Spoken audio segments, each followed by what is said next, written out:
Greetings, everybody. Brother Dan Goodwin, God's Final Jubilee Ministries, here with you today on the program. I've got a special guest with me.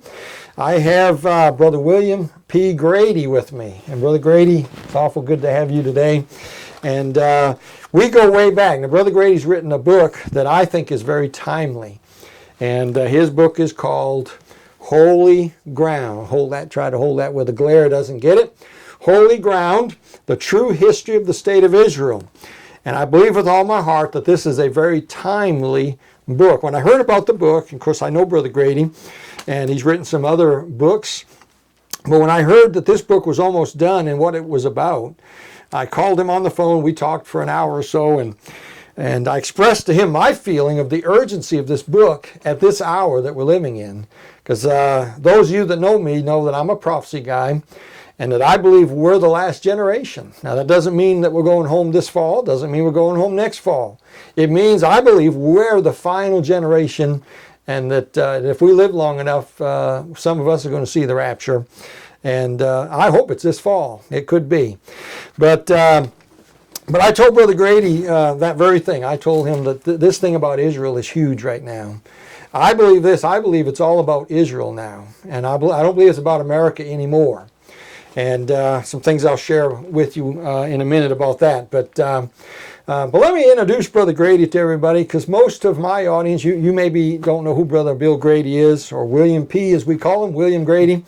He has a brand new book that he just wrote, and I just showed it to you here, Holy Ground, the True History of the State of Israel. And you can find that book at his website, right, Brother Grady? GradyPublications.com. We'll give you that again later, but GradyPublications.com if you want to see the book and read the back cover. But we're going to talk about this book on the program. But before we do, I want to talk about Brother Grady for a minute. I want to try to get you to understand who this guy is. I went to Bible college. I got there in 1983. And I was there for 8 years. And a couple years after I was there, I don't know, when did you get there as a professor? Oh, I was there from 81 to 86. Okay, so he was already... No, from 86 to 91. Right. You were a student, and then you left and pastored a church, and then you came back and was one of the Bible professors. Yeah, that's right. 86 to 96. I've had so many phases. 86 to 96. Yes. Well, you've driven a little bit today too. In between pastoring and then 10 years on the road. 86 to 96. Let me tell you what the impact he had on my life. I went to Bible college, and when I first met Brother Grady was in a college classroom, and he taught history of Christianity. You taught biographies of great men. Pastoral epistles. Bible geography. And I'll tell you, Brother Grady, when something was going on in the world, you couldn't wait to get to your class, because Brother Grady was going to talk about that. He was going to tell us a little bit what was going on in the world when you got to his class. So you couldn't wait. But Brother Grady was one of them guys that you just sat there when he taught the class. It was just amazing. And you just felt like you didn't want to leave. You didn't want the hour to be up. And it was just so interesting.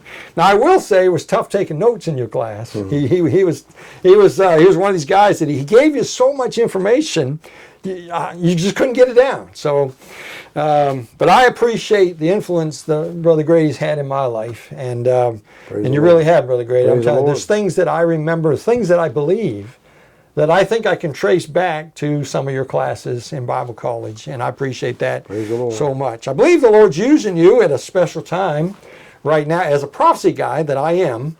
This thing about Israel is huge, because I don't think it's about America anymore. And I believe I heard this from you, Brother Grady. Correct me if I'm wrong, but I think in one of your classes, you may not remember, I think that's where I learned this thing, that God raised up America for two reasons. And I think this was from your class. And I share this in my books. I teach this when I preach at different places. God raised up America for two reasons. Number one, not necessarily in this order. Number one, to reach the world with the gospel. And number two, to protect and defend Israel and get them back in the land and prepare them for their place in history. Do you remember possibly saying that as a professor? The Jewish Forward is the oldest Jewish newspaper in America, and they had an article a few years back on Emma Lazarus. That's the Jewish lady who died of cancer when she was about 35 years old, but she wrote the words that are on the Statue of Liberty. Give us your poor, your tired, your huddled masses. And in that article, in the Jewish Forward, it distinctly says that she believed that America's sole destiny was to save the Jewish people, or to give them a haven, help them to get to their land, all of those things.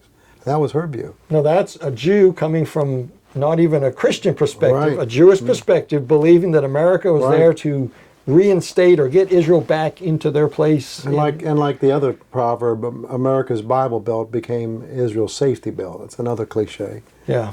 You know, there's more Baptists in Tennessee than our people. You know, the Bible Belt has had a strong pro-Israel Yeah. position. Well, there's a lot of things, and I know we're going to talk about some of them. There's a gentleman who helped in the founding of America, right? We're going to talk about him a little bit. But let me say this. You were one of my favorite guys in college because when you went to your classroom and you started talking, your mouth just dropped. I could start telling stories of things that I remember. I remember the girl you talked about who was in the Colosseum. They were Christians being persecuted. And I remember you talking about the lions grabbing at her. And Bulls. Okay. They gored her. That shows how much I remember from the She class. was in a net. She and her slave girl assistant. She was a wealthy girl.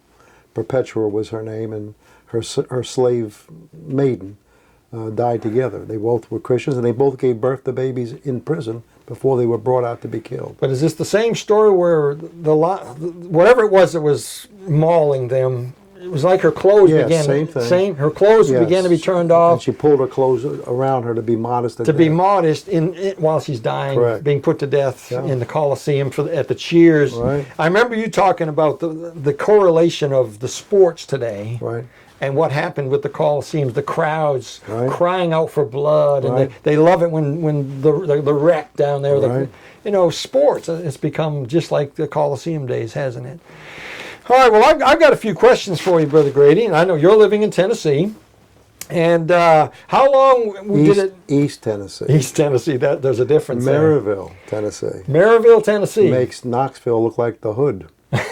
Maryville's beautiful. Right at the foothills of the Smokies. Okay.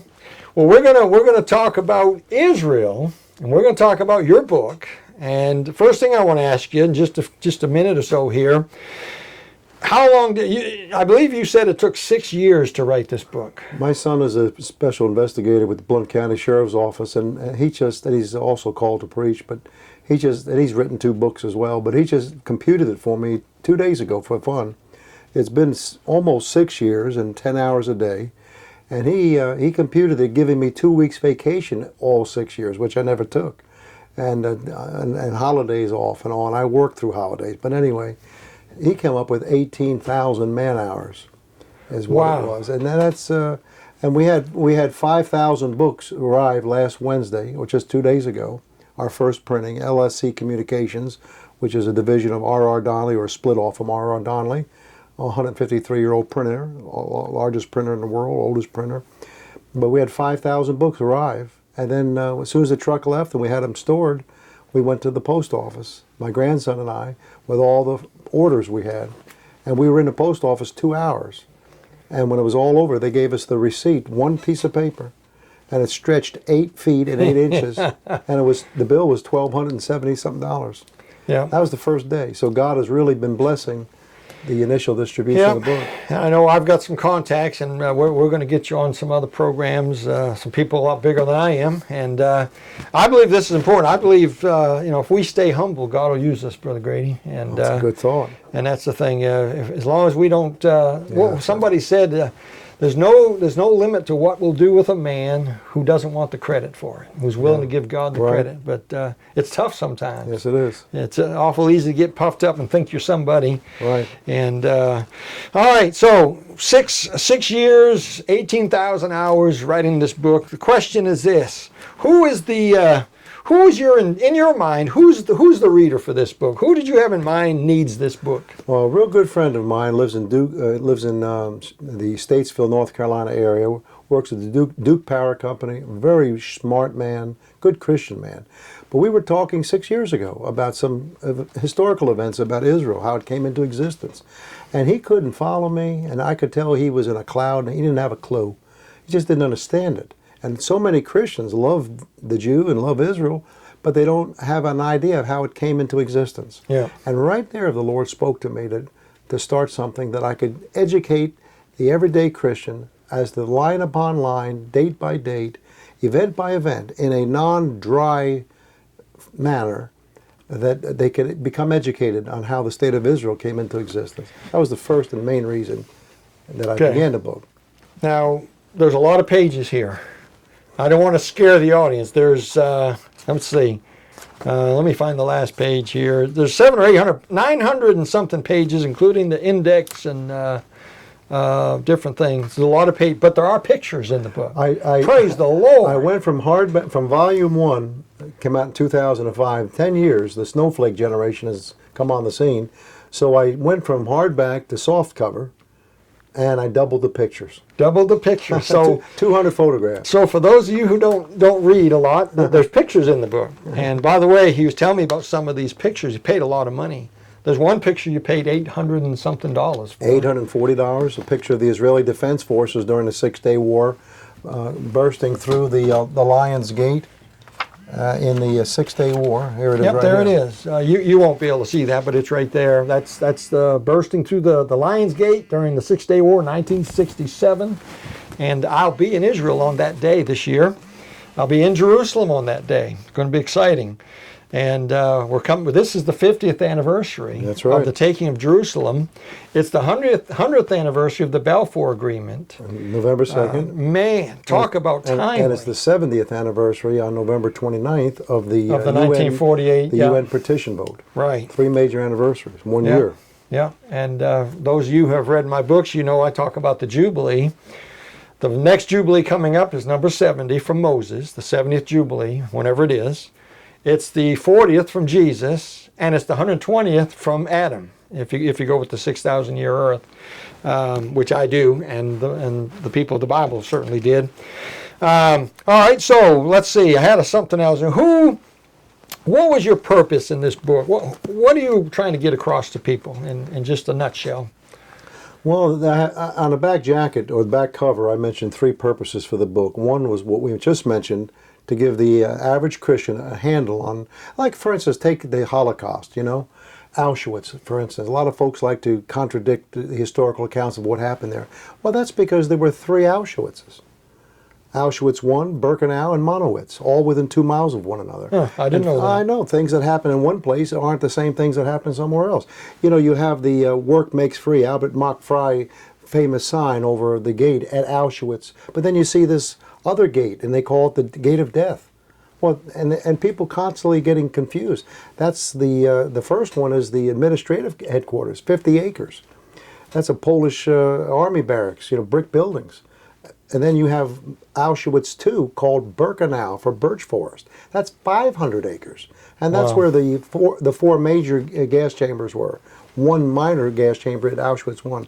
Auschwitz III was a synthetic rubber plant, and where the slave labor was held. But there's so many different facts that can be run together and confusing.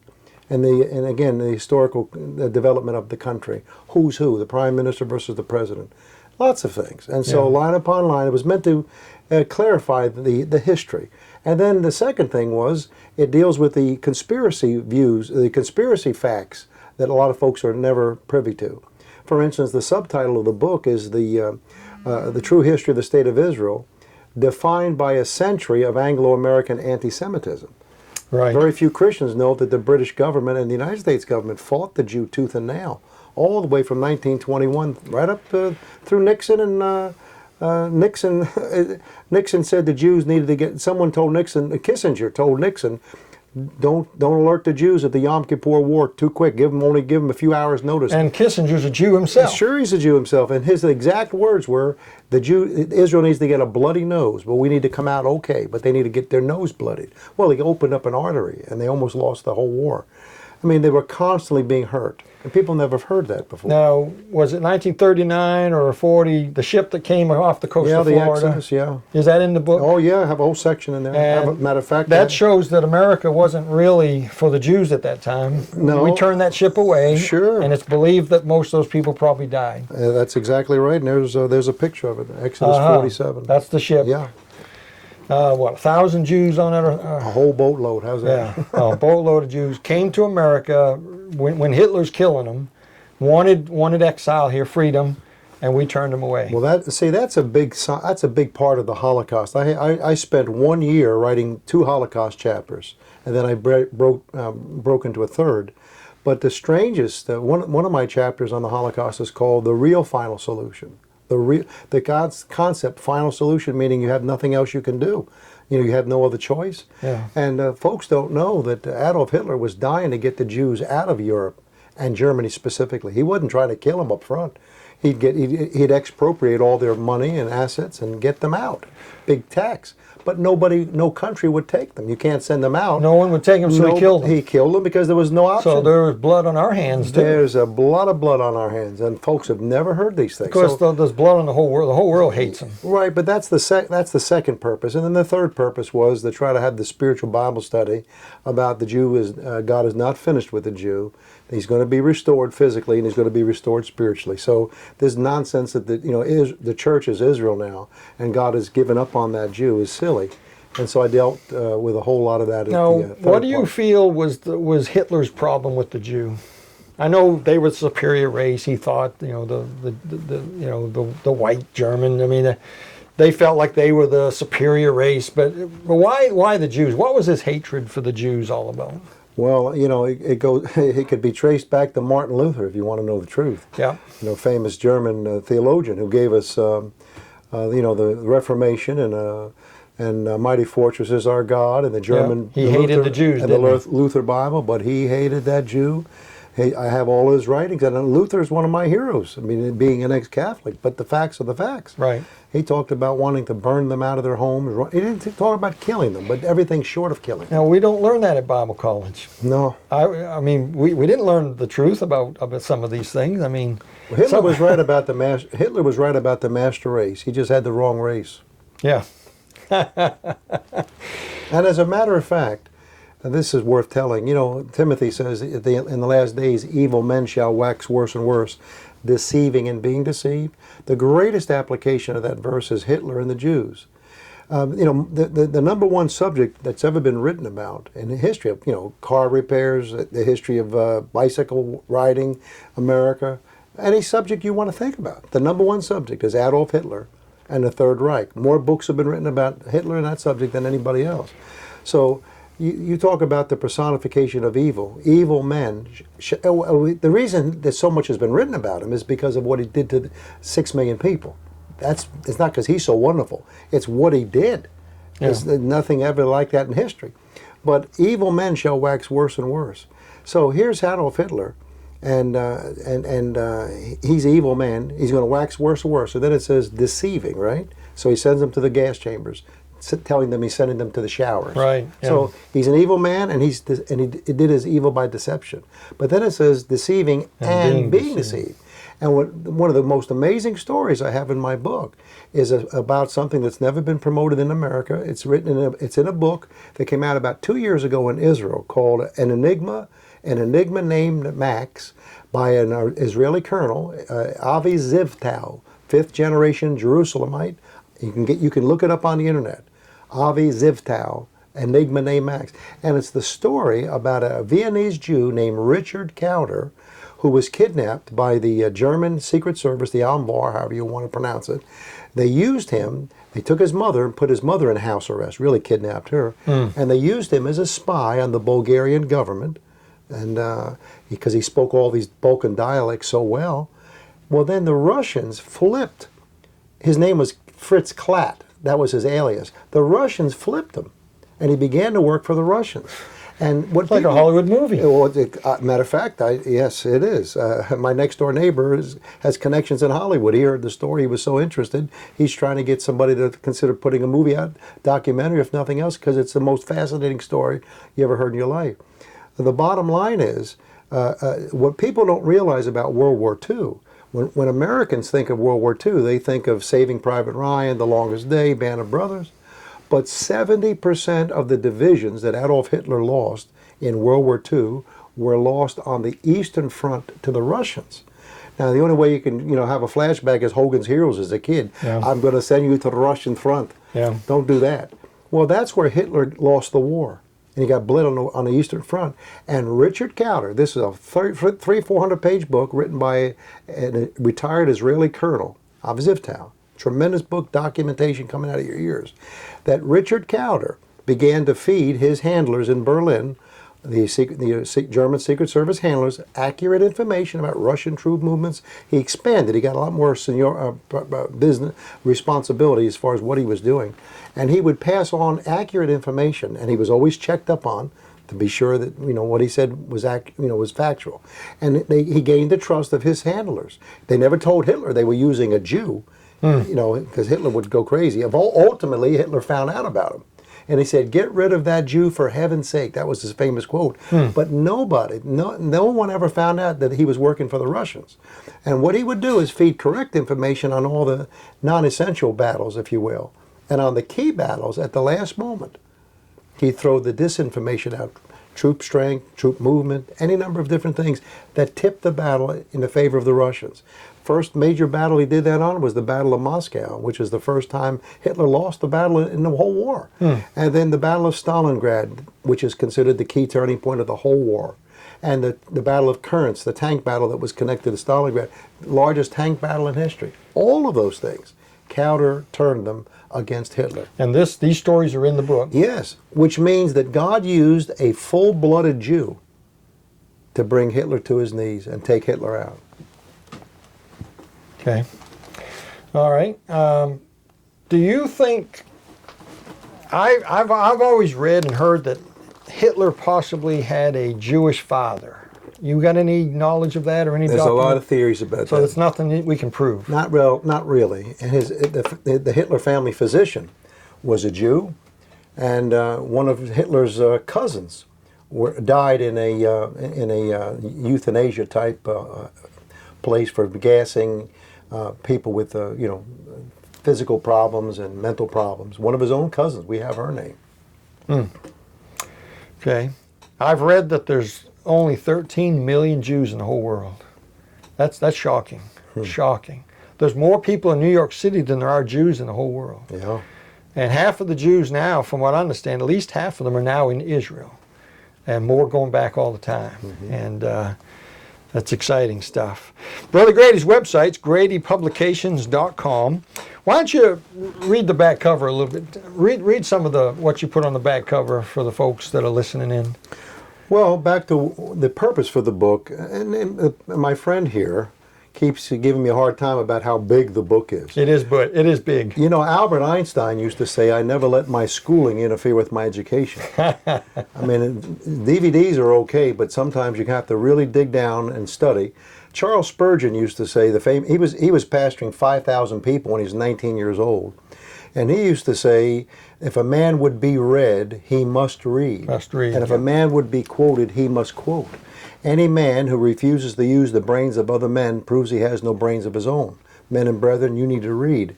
So there are 3,000 footnotes, or we call them endnotes because they're at the back of the book, 3,000 endnotes taken out of 750 bibliography entries. Peter Jennings used to say, if you hear a rumor your mother loves you, check it out. Now, there are nothing but footnoted facts in this book. No fantasy, no silly stuff. It's all accurate. And so I wrote here, a basic history of the modern state of Israel is indispensable to interpret current prophetic events. And Brother Dan has asked me about how does history connect to prophecy.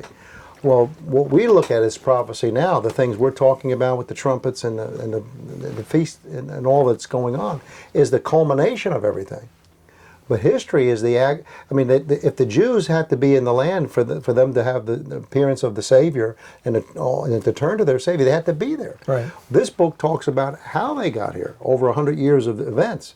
So it's history, but it's the confirmation of the prophecy being fulfilled. step by step. And so there's an old quote, we talked about this before, Dan, I think. World War I prepared the land for the Jew, with the Balfour Declaration, and World War II prepared the Jew for the land. And so a lot of the European Jews were assimilated. They liked the comfortable lifestyle. They didn't want to be in the land of Palestine. But when Hitler came on the scene, God allowed that spanking to push that Jew Now, back. that's the first thing you told me that got my attention when I talked to you on the phone before the book came out. Right. That got my attention. Now, I think you need to mention that again. I'm not sure. I probably went right over everybody's head. That quote? Say that again. Yeah. Well, it's the way, see, the whole idea of the book is how God, like in the book of Esther, God's name does not appear. We know that. It's because it's the show that he's in the background. Someone said a coincidence is God's way of remaining anonymous. He's always there whether we see him or not. And so and I tried to trace down where this quote came from. I've heard it for years. And it used to be attributed to Bob Jones Sr. I called Bob Jones University librarians and tried to confirm if this was his quote, back to my trying to be accurate. And they couldn't confirm it was his. But the quote is, World War I prepared the land for the Jew. That's the In other words, the Balfour Agreement. And which capped all of the events.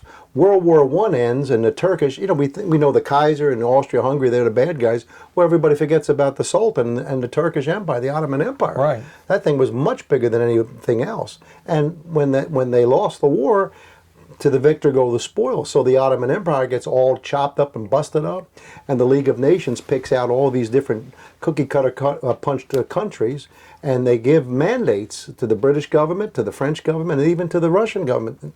What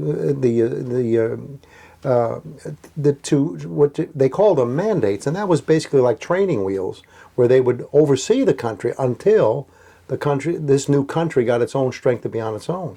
So Britain was given Palestine. Right. And so there's point number one. And the then land is prepared for the Jew because of the World War I. World War I prepared the land for the Jew, and then World War II prepared the Jew for the land. Now that's a tough one though. He wanted to go back after the Holocaust. That's God putting a hook in Hitler's nose and bringing him against the Jews. I mean, it's an awful thing to think about, but God did, because of that. Oh yes. They got back in their land. Well, 6 times in the book of in the Old Testament, mostly in the book of Jeremiah, you have God calling Nebuchadnezzar his servant. Right. Nebuchadnezzar, my servant. Yeah. And he was the Adolf Hitler of that day. Yeah. And so the point 3 was... Well, those are the main 2 points. That God, the land was prepared by World War I, and the Jew was prepared by World War II. Okay. And God basically spanked that Jew. Now you got 3 divisions in the book. That's the third thing I'm thinking. You got the third division. Well, the 3 divisions are, again, this is meant to be a history book. If you want to learn something and you want to know what's going on, study to show thyself approved unto God. That's primarily the Bible, but God wouldn't get mad if you studied. Like again, it was 18,000 hours on my part. I had a heart attack even toward the end of I had 95% of my widowmaker artery blocked up a year ago. The pressure to get this done was incredible. So if you want someone else to do all the work, Pastor, it's funny like this, or Brother Dan, it's funny. I'll tell you what. Could you imagine getting 8,000 hours of labor for $29.95? Yeah. Isn't that funny? That's what the cost of the book is. $29.95. It cost 18,000 hours to produce it. So if you want to learn something and have 200 photographs to go with it, the threefold division. And the funniest thing is, I give my wife the credit. My wife gave me this outline. I mean, I thank God, like Brother Goodwin's wife's a good spiritual lady, and you get good helpmates, brother. They're worth their weight in gold, even if you got to put up with the mother-in-law. But the divisions that my wife gave me for this book, Division 1, Struggle for Statehood, from the 1880s with Theodore Herzl in the beginning of the Zionist movement, right on up through May 1948, Struggle for Statehood, and then Survival through Statehood is the second division. And that covers the 4 major wars when Israel was invaded, Yom Kippur being the last of those 4 major wars. And the 5th chapter, 5-chapter section, the 5th chapter runs from the Yom Kippur up to the present, with all the intifadas and all the terrorism and all the incursions into Lebanon and Gaza, all that terror. Fightings without, fears within. That's the title of that chapter. And then the third division is where it pivots into the spiritual side, and that's salvation from statehood. Yeah, now that's something that people have to think about. They're going to have to think of that. Nobody's heard it said that way before. Well, the book of Numbers puts it this way: the people shall dwell alone and shall not be numbered among the nations. That Jew is not supposed to be involved in the community of nations. He's supposed to have his own relationship with the Lord, and they're going to literally be running the millennium when the Lord comes back. So that's where that's where I got to spank the Jew a little bit for his own good. And the best way to witness to a Jew is to compliment him while you're slapping him. And I tell Jews all the time, hey, look, we Goyams, is the nickname for a Gentile, Goyim or Goys. We Goyams are tired of carrying your bags for you. I mean, we're only here on the scene because you blew it and are refusing to get right. But as soon as you get right, we're giving the ball back to you. I often tell a Jew that to try to impress them, they think of Christians, they think of Catholicism always and the popes. Right. And a history of all the pogroms and all the antagonism. But I tell the Jews that I witness to, hey, a Baptist, us Baptist crowd and other Christian people, when we're waiting for the second coming, we're not waiting for a Baptist preacher to come back. We're waiting for a Jewish king to come back. It's your deal. Yeah. We're here in a stand-in waiting for you. And that kind of gets them to thinking, because the Catholics would never talk to them that way. Catholics believe you're done, and that's what the replacement theology is all about. Yeah, and you said something worth repeating here. When the world talks about Christians, they're usually not even talking about us. They've yoked Christianity into this big, this big thing. Sure. And most of them aren't even Christians. Sure. And the Crusades, that was the Catholics with the sword trying to force people, Correct. So, but that's what the world thinks a Christian is. It's always about land. That's why the first time the title holy, they asked me this yesterday in the Knoxville interview, the first time the word holy ever shows up in the Bible, it's talking about dirt. Dirt. I was going to mention that. Yeah. You beat me to it, because I didn't know where I got that. I think I got that from you. I mentioned that in my books. Well, that's the difference between the kingdom of God and the kingdom of heaven. The kingdom of God is spiritual. The kingdom of God is within you. The kingdom of God is not meat and drink, but joy. But the kingdom of heaven is the physical, literal, physical kingdom on this earth. And that's why Islam and Rome, I mean, they're Catholic Church is a state. It's not a religion. Right. It's a state, right? Yeah.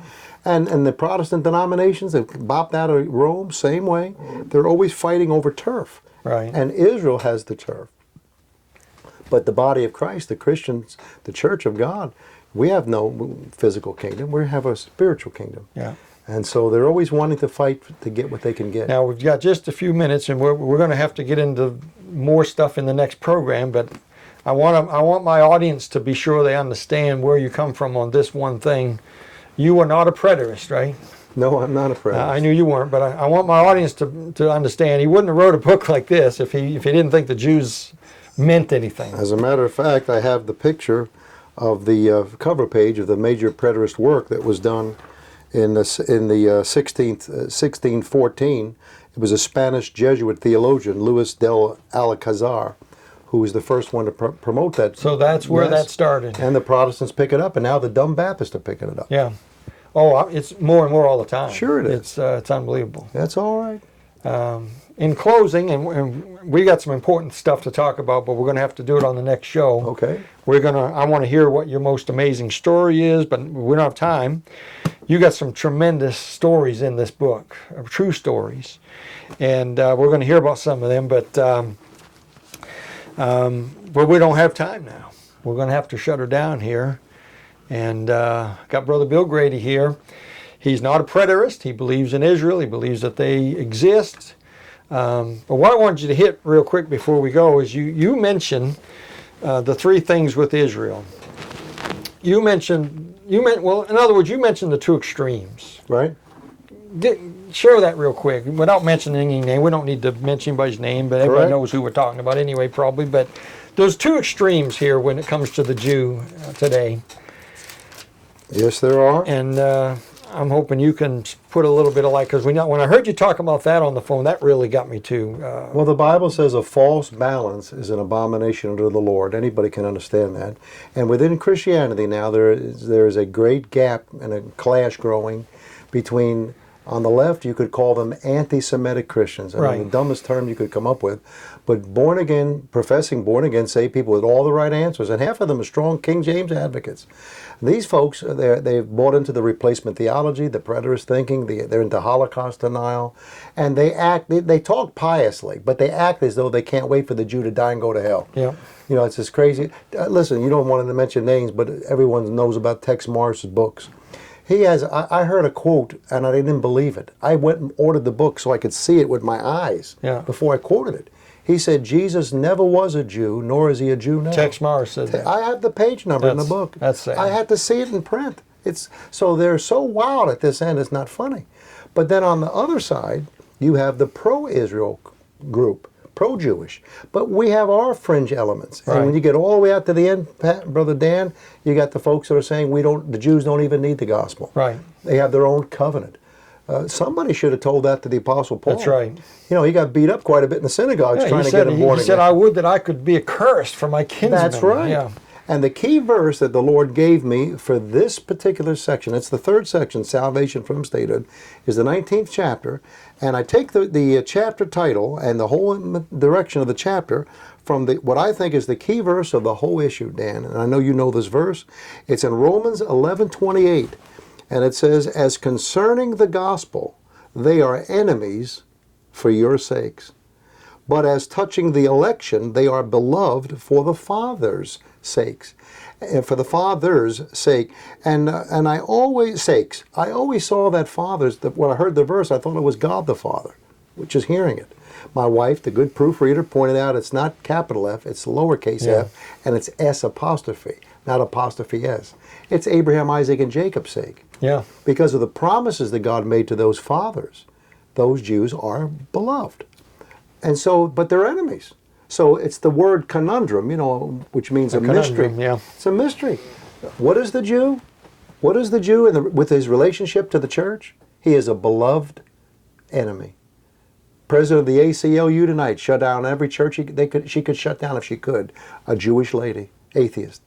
I mean, that's just the way it is. You see, you're not anti. And the other thing is the reason some Christians get nervous when people start saying anything bad about Jews is they're imbalanced and they're naive. They don't realize these things. Paul said they're your enemy. Hello.